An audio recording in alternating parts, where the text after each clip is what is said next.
சாப்பாடு என்ன சாப்பிட்டா வெயிட் குறையுன்றது இல்லை, எத்தனை தடவை சாப்பிட்டான்றது முக்கியம். இந்த 2 வேளையாக பிரித்து சாப்பிட்லான்னு சொன்னீங்க, அது வந்து இன்னைக்கு இருக்க லைஃப் ஸ்டைலுக்கு ப்ராக்டிக்கலாக அது பாசிபிளா சார்? வயிறு காலியாக இருக்குன்னா எதுவும் சாப்பிடுவோம். இந்த மாதிரி தவறுகள் தான் ஆக்சுவலாக நம்மளோட வெயிட் கெயின்கான முக்கியமான காரணம். ஒன்று சாப்பிட்டு அது ஜீரணம் ஆகிறதுக்கு முன்னாடியே அடுத்து திருப்பி சாப்பிட்டீங்கன்னா அது அத்தியசனம், அது உடம்புல டாக்ஸின்ஸ் உருவாகும்னு சொல்லுவாங்க. குக்கர் இல்லாமல் கஞ்சி வடித்த சாதம், புழுங்கல் அரிசி கஞ்சி வடித்த சாதம், அதுவும் பழைய அரிசியாக இருந்ததுன்னா வெயிட் போடாது. ப்ரோட்டீன் நீங்கள் சொன்னீங்க ஒரு இத்தனை கிராம் சாப்பிட்ணுன்னு சொன்னீங்க, அது இப்போ புதுசாக வந்த கான்செப்ட். ஆயுர்வேதம் அதை அக்செப்ட் பண்ணலை. நிறைய டயட் இருக்குது, paleo diet, keto diet, intermittent fasting, இது எல்லாமே இருக்குது. எல்லாத்துக்கும் அதோட பெனிஃபிட்ஸ் இருக்கும், அதோட சைட் எஃபெக்ட்ஸ் இருக்கும். காலையில் எழுந்த உடனே ஒரு டீ ஒரு காஃபி குடிக்கிறது முதல்ல இருக்குது. அப்போயே நம்மளோட இந்த சுகர் ஃப்ளக்சுவேஷன், அந்த தேவையில்லாத ஃப்ளக்சுவேஷன். ஹாய் ஹலோ வணக்கம் மாதன் ஆரோக்கியம் வியூவர்ஸ், நான் உங்கள் அனிக்ஷா சுவாமிநாதன். இன்றைக்கி நம்மளோட சேனலில் எந்த டாபிக் பற்றி பேச போகிறோம் அப்படின்னா வெயிட் லாஸ். இந்த வெயிட் லாஸ் பற்றி நம்ம என்னதான் நிறைய வீடியோஸ் போட்டிருந்தாலும் ப்ராப்பரான வெயிட் லாஸ்க்கு என்ன பண்ணணும், வெயிட் கெயினுக்கு என்னென்ன ரீசன்ஸ், அண்ட் இந்த வெயிட் லாஸ் இருக்கக்கூடிய இந்த அளவுக்கு ப்ரோட்டீன் எடுத்துக்கணும், இந்த அளவுக்கு ஃபைபர் எடுத்துக்கணும்னு சொல்லக்கூடிய டயட்டில் எதெல்லாம் நம்ம ஃபாலோ பண்ண முடியாது, அண்ட் ப்ராப்பராக டயட் நம்ம ஃபாலோ பண்ணலன்னா என்ன மாதிரியான கான்சிக்வன்சஸ் நம்மளாம் ஃபேஸ் பண்ணுறோம், இதெல்லாம் பற்றி பேசி தெரிஞ்சுக்கிறதுக்காக தான் இன்றைக்கி நம்ம டாக்டர் சுதீர் ஆயுர்வேதா டாக்டர் கிட்ட பேச வந்திருக்கோம். ஸோ வாங்க அவங்க கிட்ட எல்லா கொஸ்டின்ஸும் கேட்டு தெரிஞ்சுக்கலாம். So hi sir. வணக்கம். எப்படி சார் இருக்கீங்க? நம்மளோட டாபிக் வந்து இன்னைக்கு வெயிட் லாஸ். இந்த வெயிட் லாஸ் அப்படின்னு எடுத்துக்கிட்டோம்னா முதல்ல வெயிட் கெயின் அப்படின்றது இன்னைக்கு இருக்க எல்லாருக்கும் ஒரு பெரிய பிரச்சனையா இருக்கு. அப்படி இருக்கும்போது வெயிட் கெயினுக்கு இன்னைக்கு இருக்கிறதுலயே இந்த லைஃப் ஸ்டைல் ஹேபிட்ஸ்ல எது ஒரு பெரிய ஆபத்தா இருக்கு? லாஸ்ட்டு ஃபியூ டெக்கேட்ஸை பார்த்தோம்னா வந்து நம்மளோட ஃபுட் இன்டேக் அதிகமாகிருக்கு. நம்ம பாடி வந்து ஒரு ஹியூமன் பாடி பார்த்திங்கன்னா 2.5 lakh இயர்ஸாக இவால்வ் ஆனது. 2.5 lakh இயர்ஸ் இவால்வ் ஆனதில் எப்படி இருக்குன்னா, it is design to starve, eat less and work மோர்னு சொல்லுவோம். சாப்பாடு கம்மியாக சாப்பிடும் போது மோர் எஃபிஷியண்ட்டாக பாடி ஒர்க் பண்ணிட்டு தான் டிசைன் பண்ணியிருக்கு. ஆனால் இப்போ பார்த்தீங்கன்னா முன்னாடி காலத்தில் 2 வேளை தான் சாப்பிட்ருந்தோம். ஆயுர்வேதத்தில் அப்படி தான் சொல்லியிருக்காரு. அப்புறமா வந்து பிரிட்டிஷ் டைமில் வந்து 3 வேளை சாப்பிட ஆரம்பித்தோம். இப்போ பார்த்தீங்கன்னா வந்து 6-7 தடவை சாப்பிட ஆரம்பிச்சிருக்கோம். ஸ்மால் மீல்ஸ் அப்படின்ற கான்செப்ட்லாம் இப்போ நிறைய வந்துருக்கு. தேவையை விட அதிகமாக சாப்பிட்றோன்றது தான் ஆயுர்வேதத்தோட உட்பாடு. சாப்பாடு என்ன சாப்பிட்டா வெயிட் குறையுன்றது இல்லை, எத்தனை தடவை சாப்பிட்டான்றது முக்கியம். நம்மளோட மெட்டபாலிசம் பார்த்தீங்கன்னா வந்து கனெக்டட் டு சன். அப்போது அந்த ஒரு பயாலாஜிக்கல் கிளாக்னு ஒன்று இருக்குது. அந்த கிளாக் படி பார்த்தீங்கன்னா வந்து நமக்கு ஆக்சுவலி ஒரு தடவை தான் ப்ராப்பராக பசிக்கும், பிட்வீன் 10 and 2. ஓகே. அப்புறமா நெக்ஸ்ட்டு பசின்னு பார்த்தீங்கன்னா வந்து ஒரு பிட்வீன் 4 and 6, அது கம்மியான ஒரு பசி. ஆனால் இந்த டைமில் நம்ம சாப்பிட்றது இல்லை. நம்ம காலையில் 8:30 தான் சாப்பிட்ருவோம், அப்புறம் ஒர்க் போயிடுறோம், அப்புறமா 12:30, 1 o'clock சாப்பிட்றோம், திருப்பி அடுத்து டின்னர் சாப்பிட்றோம். ஆனால் பிட்வீன் நீங்கள் 8:30 சாப்பிட்டீங்கன்னா கூட 12:30 முன்னாடி ஒரு 10 மணிக்கு ஒரு பசி வரும். 10-11 மணிக்கு உங்களுக்கு பசிக்கும். அந்த டைம் என்ன பண்ணுவோம், ஏதாவது ஒரு ஸ்நாக்ஸ் சாப்பிட்றது, ஒரு சாலட் சாப்பிட்றது, ஃப்ரூட் சாப்பிட்றதுன்றது. திருப்பி நீங்கள் வந்து 1 மணிக்கு சாப்பிட்டீங்கனாலும் 2 மணிக்கு சாப்பிட்டீங்கனாலும் திருப்பி ஒரு 5 மணிக்கு ஒரு பசி வரும். அந்த டைம் என்ன பண்ணுவோம், ஸ்நாக்ஸ். ஆமாம், டீ குடிப்போம், சமோசா சாப்பிடுவோம். அப்போ எப்போ தேவையோ அப்போ நம்ம சாப்பிட்றது இல்லை. உடம்புக்கு எப்போ தேவையில்லையோ அப்போ தான் சாப்பிட்ருக்கோம். அப்போ பார்த்தீங்கன்னா காலையிலேருந்து ஆரம்பித்து நைட்டுக்கு சாப்பிட்டுக்கிட்டே தான் இருக்கும். நம்ம தேவையை விட அதிகமாக சாப்பிட்றோம். அதுதான் முதல் காரணம். ஸோ இப்போ இந்த 2 வேளையாக பிரித்து சாப்பிட்லான்னு சொன்னீங்களே, அது வந்து இன்னைக்கு இருக்க லைஃப் ஸ்டைலுக்கு ப்ராக்டிக்கலாக அது பாசிபிளா சார்? கஷ்டம்தாம்மா. ஓகே. ப்ராக்டிக்கலாக பார்த்தீங்கன்னா அந்த டைமில் நீங்கள் ஒர்க் பண்ண டைமாக இருக்கும். 10 o'clock and 5 o'clock வந்து பீக் உங்களோட ஒர்க்கிங் ஹவர்ஸாக இருக்கும். அதுதான் மெயின் இஷ்யூவாக ஃபேஸ் பண்ணுறோம். ஆனால் பார்த்தீங்கன்னா அந்த நேரத்தில் உங்களுக்கு பசி வருது. அது ஐடியில் பார்த்தீங்கன்னா உங்களோட லஞ்ச் பிரேக் ஒரு அந்த டைம் பிரேக் ஆஃபீஸில் அப்படி கொடுத்துருக்கணும். ஒர்க் பண்ணுறவங்களுக்கு ஈஸியாக இருக்கும், பர்சனலான ஒர்க் பண்ணுறவங்க. பட் ஆஃபீஸ் ஒர்க் பண்ணுறவங்க கஷ்டம்தான்.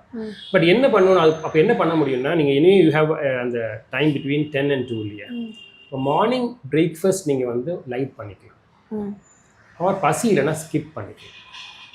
அப்புறம் நேராக உங்களோட 10 to 2 இருக்கிற டைமில் எப்போ நல்லா பசி வருதோ அப்போ ஃபஸ்ட் மீல் சாப்பிட்றோம். பட் இந்த மார்னிங் பிரேக்ஃபாஸ்ட் ஸ்கிப் பண்ணுறதுனால ப்ராப்ளம்ஸ், இந்த அசிடிட்டி மாதிரி வரும்னு சொல்கிறாங்க, அதெல்லாம் ஒரு ப்ராப்ளமாக வரவே வராது. ஓகே. பசின்றது போல புரிஞ்சுக்கணும், அது ஒரு சுகரோட ஃப்ளக்சுவேஷன். அப்போ தான் பசிக்கும். நாள் முழுக்க பசிச்சுட்டே இருக்குன்னு சொல்லுவாங்க இல்லையா, நாள் முழுக்க பசிக்காது. நம்ம டிஃப்ரென்ஷியேட் பண்ண வேண்டியது 3 விஷயங்கள். ஒன்று பசி, இன்னொன்று அசிடிட்டி, இன்னொன்று எம்டி ஸ்டொமக். இது 3 நம்ம டிஃப்ரென்ஷியேட் பண்ணணும். பசின்னா சாப்பிடணும், அசிடிட்டின்னா ஒரு வியாதி, அதை மருந்து சாப்பிட்டு சரி பண்ணிக்கணும். எம்டி ஸ்டொமக்ன்றது ஒரு ஹெல்த்தி ஸ்டேட், அதை அப்ரிஷியேட் பண்ணணும். ஓகே. சரிங்களா? ஏன்னா எல்லா வியாதிகளும் பார்த்தீங்கன்னா இன்ஃபெக்ஷன், மெட்டபாலிக் இம்பேலன்ஸ் இது எல்லாமே சரி பண்ணுறது டைம் பார்த்தீங்கன்னா ஸ்டொமக் எம்டியாக இருந்தது தான். ஓகே. வீடை எப்போ க்ளீன் பண்ணுவோம்னா கிச்சனை ஃபஸ்ட்டு க்ளோஸ் பண்ணணும். குக் பண்ணிகிட்டே வீடை சுத்தம் பண்ண முடியாது. ஆமாம். அதே மாதிரி தான் நம்ம உடம்பும் ஃபஸ்ட்டு என்ன பண்ணணும்னா வந்து பசி போயிடும். நமக்கு ஜுரம் வருது, இன்ஃபெக்ஷன் இருக்குது, பசி போயிடும். அதே மாதிரி தான் வந்து மற்ற எல்லா மெட்டபாலிக் இம்பேலன்சஸ்லையும் ஆக்சுவலி பசி குறையும். ஆனால் நம்ம சாப்பிட்டுட்டே இருப்போம், அடிக்கடி பசிச்சுட்டே இருக்கும். ஒன்று வந்து அசிடிட்டியாக இருந்தால் அதை சரி பண்ணிக்கணும். இல்லைன்னா எம்டி ஸ்டொமக் என்ன பண்ணும், ஸ்ட்ரெஸ் ஈட்டிங் பண்ணிடும். வயிறு காலியாக இருக்குன்னா எதுவும் சாப்பிடுவோம். இந்த மாதிரி தவறுகள் தான் ஆக்சுவலாக நம்மளோட வெயிட் கெயின்கான முக்கியமான காரணம்.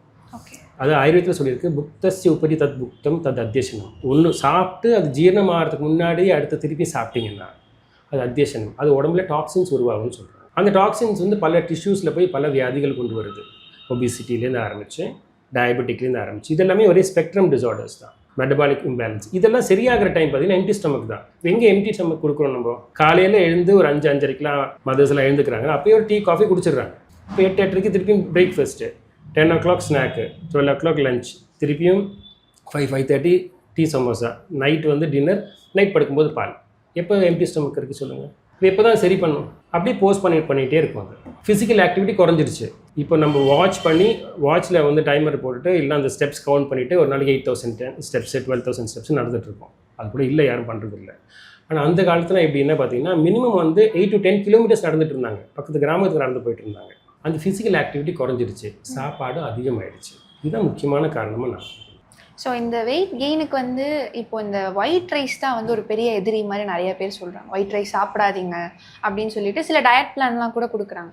பட் நம்ம காலகாலமாக சாப்பிட்டுட்டு வந்துட்டு இருந்த ஒரு முக்கியமான பொருள் தான் வந்துட்டு ஒயிட் ரைஸ். ஸோ ஆயுர்வேதாவில் அதை பற்றி என்ன நீங்கள் சொல்லுவீங்க? அரிசி கண்டிப்பாக வெயிட் போடும், சந்தேகமே கிடையாது. அதுவும் ஆயுர்வேதத்தில் என்ன சொல்லுதுன்னா பழைய அரிசி ரொம்ப நல்லதுன்னு சொல்கிறாங்க. அதுவும் கைக்குத்தல் அரிசியும் ஆர்கானிக்காக இந்த லோக்கலாக வளர்ந்த அந்த அரிசி தான் சாப்பிட சொல்கிறாங்க.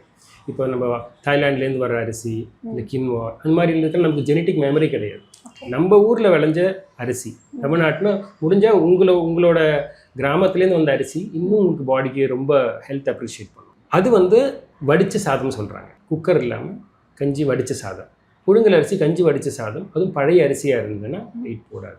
அளவோடு சாப்பிட்டீங்கன்னா, இதே மாதிரி 4 முழுக்க சாப்பிட்டுட்டே இருந்தால் கண்டிப்பாக வெயிட் போட தான் செய்யும். ஆனால் அளவோடு சாப்பிட்டீங்கன்னா கண்டிப்பாக அரிசி வெயிட் போடாது. நெக்ஸ்ட் இந்த டயட்டில் வந்துட்டு இந்த அளவுக்கு ப்ரோட்டீன்ஸ் ஒருத்தங்க எடுத்துக்கணும் அண்ட் இந்த அளவுக்கு ஃபைபர் ஒருத்தங்க எடுத்துக்கணும் அப்படின்னு சொல்கிறாங்க.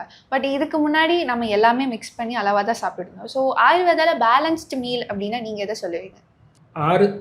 6 சுவைன்னு சொல்கிறோம் இல்லையா, 6 டேஸ்ட், இது எல்லாமே இருக்கணும். South Indian food actually one of the healthiest food. Tamil Nadu சொல்லவே வேண்டாம். ஹெல்த்தியஸ்ட் ஃபுட்டு பார்த்திங்கன்னா ஒரு பேலன்ஸ்ட் டயட் பார்த்திங்கன்னா நம்ம சவுத் இந்தியன் ஃபுட் தான். நார்த் இந்தியாவில் இல்லைன்னு சொல்ல வரல, பட் நம்ம ட்ராபிக்கல் கிளைமேட்டுக்கு ரொம்ப கம்ஃபர்டபுளான ஒரு டயட் பார்த்திங்கன்னா நம்மளுக்கு எல்லாமே இருக்குது. ரசம் இருக்குது, பருப்பு இருக்குது, நெய் இருக்குது, கடைசியில் மோரில் முடிப்போம். ஸோ இனிப்பில் ஆரம்பித்து துவர்ப்பில் முடிக்கிறக்கூடிய எல்லா 6 டேஸ்ட்டும் இருக்கக்கூடியது தான் ஒரு கம்ப்ளீட்டான ஃபுட்டாக சொல்கிறோம். அதில் எல்லாமே வேணும். இப்போ நம்ம என்ன பண்ணுறோன்னா நம்ம அந்த ஃபுட்டை வந்து ஸ்ட்ரக்சரில் பிரிக்கிறோம், அதோட ஃபங்க்ஷனல் ஆஸ்பெக்ட்ஸ் மறந்துடுறோம். எல்லாமே வந்து ப்ரோட்டீன், கால்சியம், அப்படி குளுக்கோஸ் அப்படின்னு பிரிச்சுட்டு நம்ம அதுக்கேற்ற மாதிரி சாப்பிட ஆரம்பிச்சிட்டோம். ஆனால் ஃபங்க்ஷனாக அது என்ன பண்ணுதுன்னு பார்க்கணும். மீட் ப்ரோட்டீன் இருக்குது, தால் ப்ரோட்டீன், ரெண்டுமே ஒன்றும் கிடையாது. ஓகே, சரிங்களா? பாலும் கால்சியம் தான், தயிரும் கால்சியம் தான், ரெண்டும் ஒன்றும் கிடையாது. ஒன்றும் உங்களுக்கு லாக்ஸேட்டிவாக ஒர்க் பண்ணுது, பால் சாப்பிட்டீங்கன்னா நல்ல மோஷன் ஃப்ரீயாக போகும். ஆனால் தயிர் சாப்பிட்டீங்கன்னா மடத்தை கட்டும்.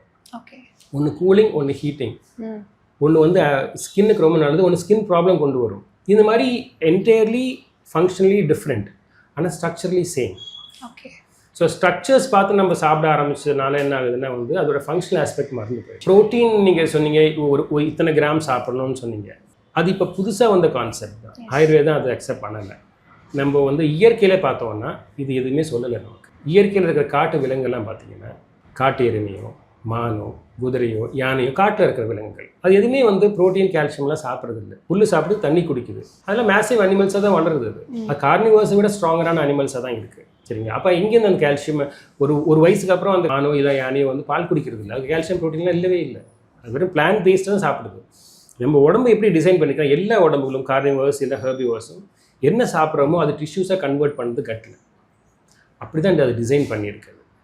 அந்த கான்செப்ட் நம்ம மறந்துடுறோம். மறந்துட்டு இத்தனை கிராம் ஆஃப் ப்ரோட்டீன் சாப்பிடணும், இத்தனை இதுன்னு சாப்பிட்றோன்னு சொல்லிட்டு வந்து நம்ம ஹெல்த்தியாக இருக்கோமா? முன்னாடி ஜென்ரேஷனில் ஹெல்த்தியாக இல்லையே, அண்ட் வெயிட்டும் ஏறிட்டு தான் போகுது. ஸோ இந்த மெட்டபாலிசம் வந்து இன்க்ரீஸ் பண்ணுறதுக்கு எந்த மாதிரியான ஃபுட் ஐட்டம்ஸ்லாம் வந்துட்டு ஒருத்தங்க டே டு டே லைஃப்பில் சாப்பிடலாம்? மெட்டபாலிசம் ஃபஸ்ட்டு பார்த்தீங்கன்னா ஃபஸ்ட்டு புரிஞ்சிக்க வேண்டியது ஸ்டொமக் எம்டியாக இருக்கணும். அப்போ தான் உங்களோட பேசிக் மெட்டபாலிக் ரேட் அதிகமாகும். எப்போனா வந்து நம்ம ஹண்டர் கேதர் டிசைன் தான், சாப்பாடை தேடி போகிற டிசைன் தான். ஸ்டொமக் எம்டியாக இருக்கும்போது தான் நமக்கு மெட்டபாலிசம் அதிகமாக இருக்குது. அப்போ தான் நம்ம சாப்பாடை தேடி போவோம், இல்லை பேசாமல் உட்காந்துருவோம். அப்போது ஸ்டொமக் எம்டின்றது வந்து கம்பல்சரி. உங்களோட மீல் நீங்கள் ஃபிக்ஸ் பண்ணுங்கள். அதாவது நிறைய டயட் இருக்குது, paleo diet, keto diet, intermittent fasting, இது எல்லாமே இருக்குது. எல்லாத்துக்கும் அதோட பெனிஃபிட்ஸ் இருக்கும், அதோட சைட் எஃபெக்ட்ஸும் இருக்குது. தேவை வந்து பாடிக்கு வந்து டயட்டிங் வந்தாலே ஒரு மென்டல் ஒரு ஸ்ட்ரெஸ், சரிங்களா, ஒரு மென்டல் பிளாக். அது அப்படி இல்லாமல் என்ன பண்ணணும்னா லைஃப் ஸ்டைல் சேஞ்சஸ்.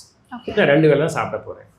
நம்ம கிளினிக்லேயே பார்க்கணும், ஒரு வேளை சாப்பிட்டு 40-50 kgs குறைஞ்சவங்க இவ்வளோ பேர் இருக்காங்க. அவங்க அசிடிட்டி வந்தது கிடையாது, ஒன்றும் வந்தது கிடையாது. அது மைண்டில் ஃபிக்ஸ் பண்ணிக்கணும். நீங்கள் சாப்பாடை எக்ஸ்பெக்ட் பண்ணிவிட்டு நீங்கள் சாப்பிடாமல் இருந்தீங்கன்னா கண்டிப்பாக அசிடிட்டி அண்ட் அதர் ப்ராப்ளம்ஸ் வரும்.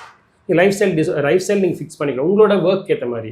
இதர் நீங்கள் வந்து 2 வேளை தான் நீங்கள் ஒர்க் போகிறீங்கன்னா வந்து மார்னிங் பிரேக்ஃபாஸ்ட்டு கொஞ்சம் ஹெவியாக சாப்பிட்டுக்கோங்க, அப்புறமா நேராக டின்னர் சாப்பிட்ருங்க. ஏர்லி டின்னர் முடிஞ்ச வரைக்கும் 6 மணிக்கு மேலே சாப்பிடாமல் இருக்கிறது நல்லது. 6 மணிக்கு மேலே சாப்பிட்றது எல்லாமே வெயிட் கெயின். 9 o'clock 10 o'clockலாம் சாப்பிட்டீங்கன்னா கண்டிப்பாக வெயிட் போட்டுரும், அது குறைக்கிறது கஷ்டம். ஃபிசிக்கல் ஆக்டிவிட்டி தான் மெட்டபாலிசம் இம்ப்ரூவ் பண்ணுறதுக்கு பண்ண வேண்டியது, சாப்பாடை விட. சரிங்களா, ஃபிசிக்கல் ஆக்டிவிட்டி வந்து எப்போ பண்ணணும்னா வயிறு எம்டியாக இருக்கும்போது தான் பண்ணணும். இல்லை ஃபிசிக்கல் எனி ஜிம்மோ இல்லை சைக்கிளிங், வாக்கிங். யங்ஸ்டர்ஸ்னால் வந்து வாக்கிங் எல்லாம் பத்தாது, நல்லாவே ஒர்க் அவுட் பண்ணணும். சரிங்களா, மற்ற வயசானவங்களாம் வாக்கிங், யோகா இந்த மாதிரியான மைல்டான எக்ஸசைஸும் பண்ணிக்கலாம். மெட்டபாலிசம் இம்ப்ரூவ் நல்ல இது மாதிரி ஃபேட் பேர்ன் பண்ணக்கூடிய ஒரு கெப்பாசிட்டி பார்த்தீங்கன்னா மில்லட்ஸில் இருக்குது, நிறைய இருக்குது. நம்ம சிறுதானியங்களே நிறைய வெரைட்டி இருக்குது. கம்பு, சோளம், திணை, சாமை, வரகு, குதிரைவாளின்னு சொல்லி நிறைய டைப்ஸ் இருக்குது. எல்லாமே வந்து ரொம்ப ஹெல்தி தான். ஆனால் அது லாங் டேர்மாக அப்படியே சாப்பிட்டு இருக்க முடியுமான்னு கேட்டிங்கன்னா ப்ராக்டிகலி கஷ்டம். அப்போ ஐடியலாக இங்கே நம்ம என்ன சொல்லுவோம்னா வந்து மார்னிங் வந்து ஒரு வேளை நீங்கள் வந்து கொஞ்சம் அளவோட ரைஸ் சாப்பிடுங்க, கைக்குத்தல் அரிசி, கஞ்சி வடித்த சாதம். ஈவினிங் டைமில் வந்து உங்கள் டின்னர் வந்து மில்லட்ஸாக சாப்பிடுங்க. Okay, with good exercise.